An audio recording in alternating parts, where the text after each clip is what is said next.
मैं माया हूँ। मैंने अपने परिवार के साथ क्रूज शिप पर छुट्टियां मनाई।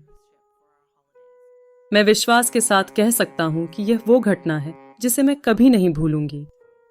संदर्भ के लिए, मेरे परिवार में सिर्फ मैं, मेरी माँ और मेरा पापा हैं। मैं करीब 10 साल की थी और एक छोटी लड़की होने के नाते मैं आसानी से बोर हो जाती थी।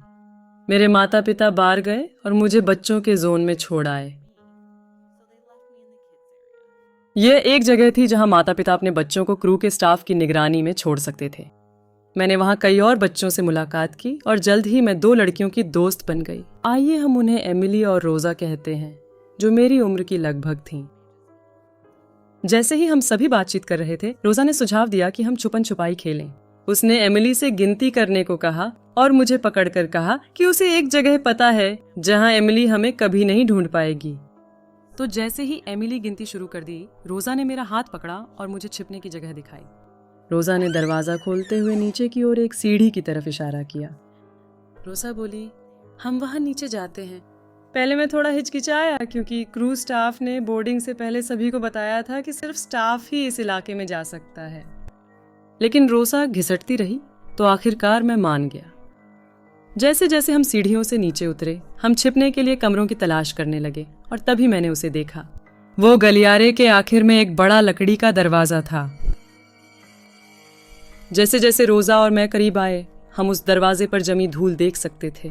हमें पुरानी लकड़ी से सड़न की गंध आ रही थी।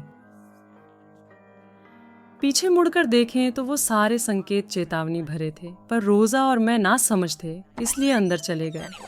दरवाजा इतना कमजोर था कि हल्की सी हवा से भी खुल सकता था। हम अंदर गए और वहां पूरा अंधेरा था।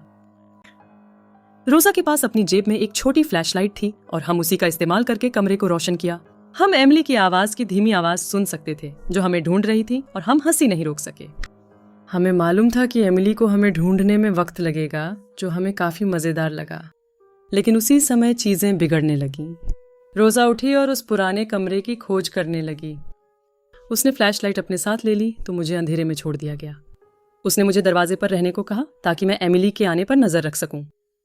रोजा घूमते घूमते गहरे अंधेरे में चली गई और कुछ सेकंड के लिए ऐसा ही रहा, बस गहरा अंधेरा और खामोशी। जब रोजा की चीखें और कदमों की तेज आवाजें कमरे में गूंजी, मुझे याद है कि वो मेरी तरफ दौड़ी आई, मेरा हाथ पकड़ा और हम दरवाजे से निकलकर बच्चों के क्षेत्र की ओर भागे। रोजा का चेहरा सफेद पड़ गया था, उसका रंग उड़ गया था और मैं उसकी आंखों में आंसू आते देख सकता था।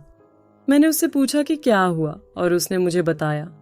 रोजा का इस इलाके में छिपने का असली कारण यह नहीं था कि वह छुपम छुपाई खेलना चाहती थी, बल्कि इसलिए कि रात में अपने बिस्तर पर वह इन भयानक क्लिकिंग आवाजों को सुनती थी जो उसे रात भर जागती रखती थीं। चूंकि उसका कमरा इस कमरे के ठीक ऊपर था, इसलिए उसे शक था कि आवाज इसी कमरे से आ रही थी।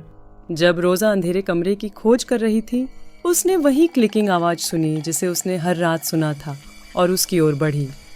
तभी उसने आवाज का स्रोत देखा। यह एक औरत थी, पतली, काले बालों को बिखरे हुए गुच्छे में बांधा हुआ। उसकी आंखें बहुत बड़ी थीं और एक अजीब भयानक मुस्कान थी जिससे उसका दांत रहित मुंह दिखाई देता था।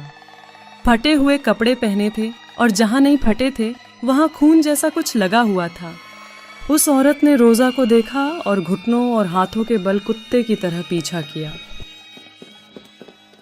वही जब रोजा ने मुझे पकड़ा, हम दोनों भागे। उसके बाद से क्रूज मेरे लिए बर्बाद हो गया।